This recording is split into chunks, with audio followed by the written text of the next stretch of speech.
here outside Whole Foods from time to time, there are Greenpeace people asking you to sign petitions. That's one thing you can do. Another thing, so many of you are so fabulously literate on computers, blogs are a terrific way where you can begin to influence public opinion, say in the current presidential debates. I would urge you to look for Christian non-government organizations. Find one that prioritizes global warming, if this is an issue that exercises you, and try to connect with its programs and contribute in some way or other. Let me now turn to human rights, and especially to the issue of torture. I've become personally involved in my research on this issue almost by accident because of some research that I was doing in China, that I've been doing in China with a Chinese scholar, on whether the criminal law protects people who are detained by the police or are arrested by the police. So I apply this methodology again. There's an issue here. Are human rights abused around the world? Are people being tortured, beaten, raped, dehumanized? And if so, what does the Bible have to say about it? What does the Bible say about the dignity of God's creatures? Which human rights does God champion? And if there is a biblical mandate, what can I do? Here's a remarkable story. This man on the right-hand side here, sitting in a Chinese court, was taken to court by the police. They did what police very commonly do in China. Rather than investigate the case, which is too much trouble, they torture the prisoner. And this man was tortured. He gave a false confession. He was then sentenced to death.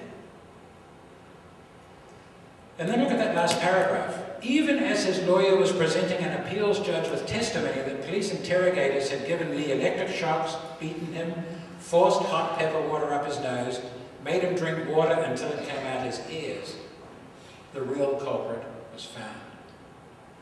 This is one story of millions in China.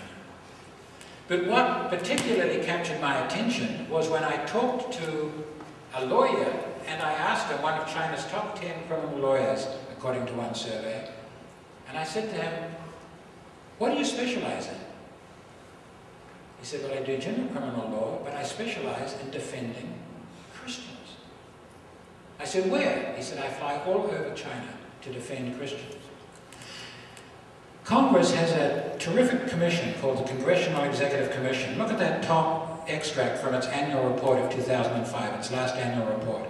It says the Chinese government continues to harass, abuse, and detain religious believers who seek to practice their faith outside state-controlled religious venues. Exactly the people that I met with in Beijing a few weeks ago. Hundreds of unregistered Protestants associated with house churches have been intimidated, beaten, or imprisoned. Look at this New York Times report from last year. I interviewed evangelical Christians who've been stripped, beaten, and given electric shocks to force them to renounce their faith. The China Aid Association said that last year at least 2,000 Christians that they knew by name had been arrested by the police.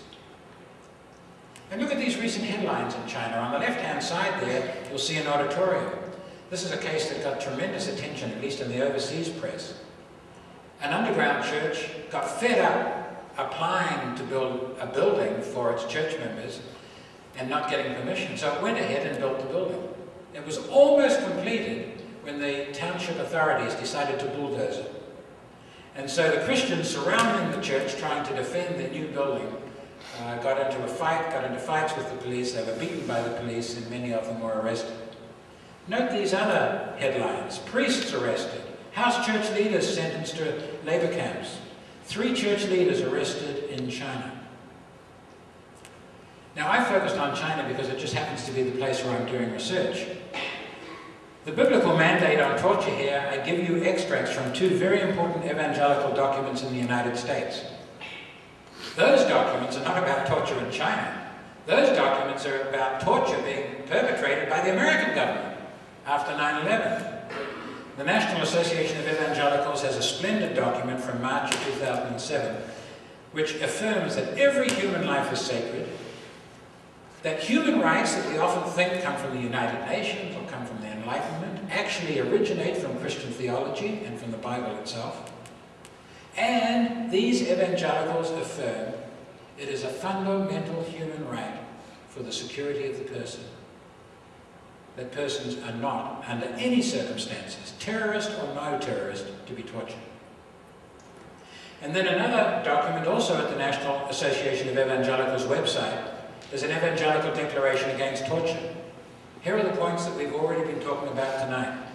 We must love our neighbours as ourselves. Our neighbours are all human beings. Torture robs humans of their dignity.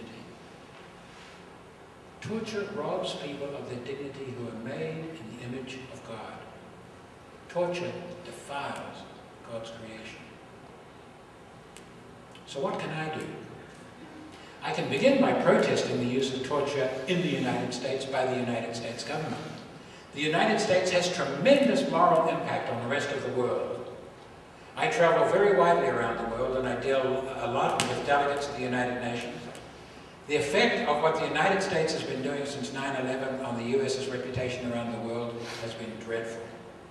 We once stood for human rights, but look what we've managed to do in Guantanamo and inside the United States over the last several years.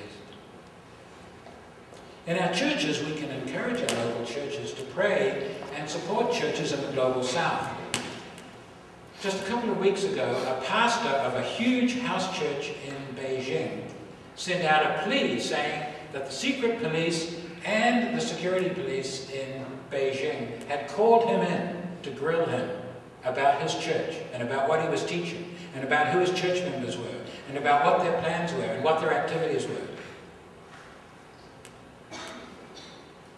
They demanded that he come back once a week to talk to them about what his underground church was up to. He courageously refused. He said, I'll come back once a month, but I'm not going to give you any details about what our church does. I'll just tell you about the Christian faith and what we stand for. We can pray for men like that. And then, here is one connection I would like all of you to take particularly seriously, and this is a Christian organization called Sojourners. I actually think Sojourners is the best evangelical social justice organization in America. It's led by a man who was a student at Trinity, Jim Wallace. He's having a considerable impact, I think, on the American religious and political scene at the moment. And you can find out about it if you go to www.sojo.net. And that will keep you up to date on what is happening with issues like torture and human rights, not only in America but around the world. So let me close with a few very general slides. I want to close by thinking